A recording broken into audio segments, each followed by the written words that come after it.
La Suisse, alors, n'est pas forcément connue à l'étranger pour sa production de vin, dans le grand public. Je vais faire un petit coup de chauvinisme et de passionné de vin que je suis. Mais les vins suisses sont unanimement reconnus par les spécialistes à l'étranger pour leur qualité. D'ailleurs, ils se voient décerner régulièrement des médailles dans les concours internationaux. Et c'est vrai qu'en Suisse, le vin est un objet culturel, patrimonial extrêmement important. Il y a souvent des petites fêtes locales partout qui célèbrent la vigne et le vin. Et à Vevey, puisqu'on en parle, à Vevey, eh bien, il y a cette immense, énorme, grandiose fête des vignerons.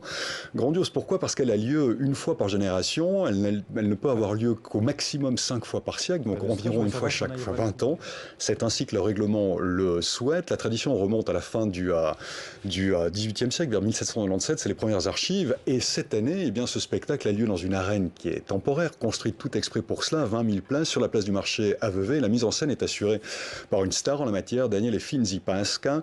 Il a déjà signé plus d'un spectacle pour le Cirque du Soleil, le Cirque Éloise, plusieurs cérémonies de Jeux Olympiques. Il y a 5500 figurants qui font partie de ce spectacle qui dure près de 2h30, 3 heures, et qui se veut vraiment un moment qui doit marquer les générations, marquer les mémoires pour au moins 20 ans jusqu'à la prochaine célébration. Et puis Michel, pour la première fois, plusieurs femmes vigneronnes ont été récompensées cette année. Oui, bien sûr, parce que outre le spectacle, ce qui marque le public, la raison même d'être de cette fête des vignerons, eh bien, c'est de récompenser un certain nombre de vignerons tâcherons pour leur travail à l'année dans les vignes.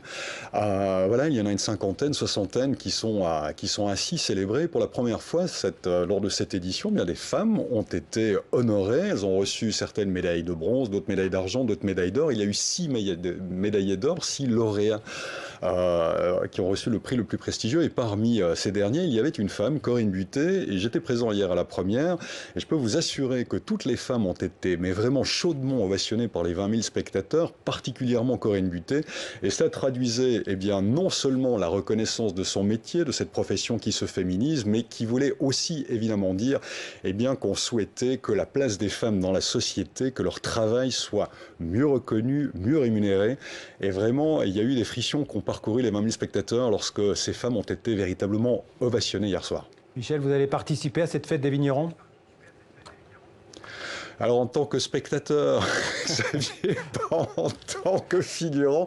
Non, vous savez, c'est des années de travail. Hein. Les figurants travaillent depuis des mois pour assurer la chorégraphie, et les metteurs en scène et l'équipe qui s'occupe du festival, de cette fête des vignerons, ils travaillent depuis 6-7 ans. Pour en discuter avec Daniel Finzi Pasca, d'ailleurs, la semaine prochaine, vraisemblablement, vous pourrez découvrir un reportage dans la partie culturelle spécifiquement dédié à cette fête des vignerons avec des interviews des principaux responsables.